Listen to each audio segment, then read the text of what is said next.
Saglit lang ito. Di ba? May sikreto ka. Ang sikreto mo, galit na galit na galit ka na. Kanino?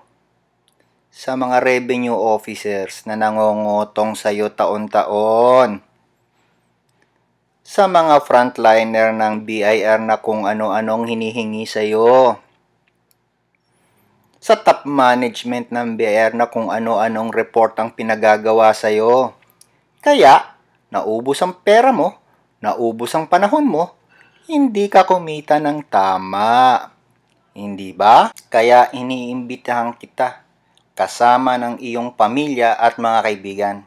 Magsama-sama tayo sa December 9 sa bahay ng alumni sa UP Diliman Campus. Umatin ka, umatin kayo, umatin tayong lahat sa First Philippine Taxpayer Conference on Tax Disaster Preparedness.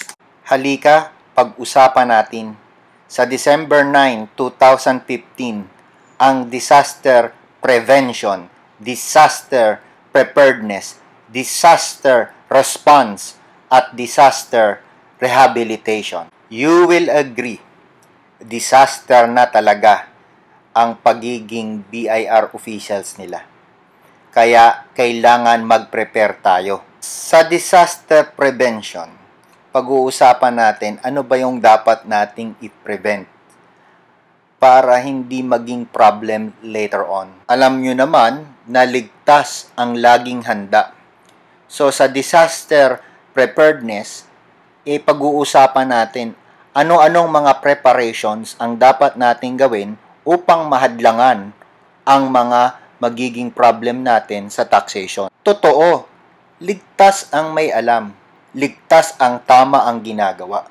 Kaya sa disaster response, alamin natin ang tamang response. Alamin natin ang tamang behavior. Alamin natin ang tamang salita. Alamin natin ang tamang pag-iisip.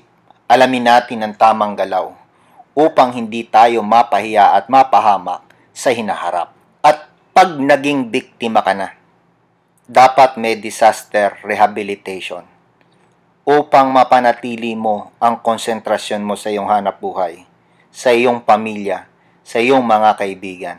At maharap mo ang pagbabagong buhay mo.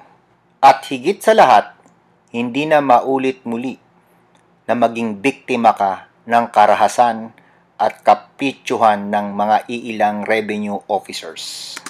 Isa pong serbisyo sa bayan kung ito po ay inyong ipapalaganap sa inyong mga kaibigan, kapamilya, kapatid. Magtulungan po tayo na labanan ang graft and corruption sa hanay ng mga taxpayer at sa hanay ng mga BIR officials. Dagdag anunsyo po, ngayong 2015, Nobyembre, ang huling libre na tax accounting seminar workshop ni Emilino T. Maestro ay gaganapin sa University Hotel, UP Campus. Salamat po. Thank you so much.